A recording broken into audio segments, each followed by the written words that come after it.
থানাতে complain register করে নেওয়ার পরে যদি এফআইআর রেজিস্টার্ড হয়ে যায় সেই কমপ্লেনের এগেনস্টে, তাহলে কি কোনো কেস থানা থেকে মিটিয়ে নেওয়া সম্ভব?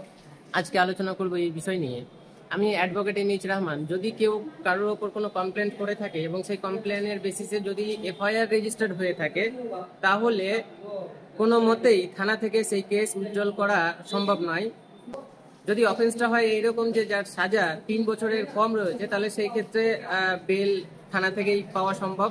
কিন্তু এমন কোনো কেস যার সাজা 3 বছরের উপরে, 5 বছর, 7 বছর কিংবা 10 বছরের উপরে যদি থাকে, তাহলে এই ধরনের কেস থানা থেকে উজ্জ্বল করা কখনোই সম্ভব নয়। এই ধরনের কেস উজ্জ্বল কিংবা এই ধরনের কেসকে ডিসপোজ অফ করার জন্য আপনাকে কোর্টে যেতেই হবে।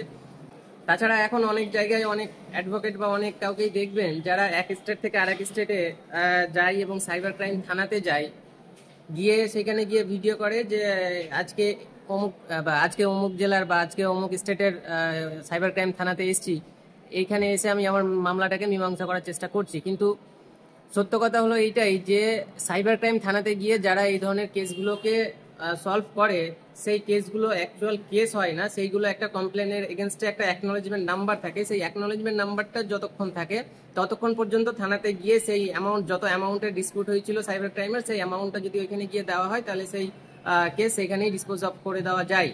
কিন্তু সেই সাইবার ক্রাইম কমপ্লেনের এগেনস্টে যদি অ্যাকনোলেজমেন্ট নাম্বার পাওয়ার পরে যদি আবার এফআইআর নাম্বার রেজিস্টার হয়ে গিয়ে থাকে, তাহলেও কিন্তু সেই সাইবার ক্রাইম থানাতে গিয়েও কোনো কাজ হবে না। তার জন্য আপনাকে যে কনসার্নড যে লোকাল জুরিসডিকশন রয়েছে, সেইখানে গিয়েই আপনাকে আপনার মামলাকে উজ্জ্বল করতে হবে, বা সেইখানে গিয়ে আপনাকে বেল ফেলের যা ব্যবস্থা সেটা আপনাকে করতে হবে। থানাতে গিয়ে কোনো কাজ হবে না। সর্বদা সতর্ক থাকুন, সুস্থ থাকুন, শুনতে থাকুন আমাকে এবং ফলো করুন advocate MH Rahman Facebook page এবং ইউটিউব চ্যানেল। চলুন দেখা হচ্ছে অন্য কোনো ভিডিওতে, ততক্ষণ পর্যন্ত ধন্যবাদ।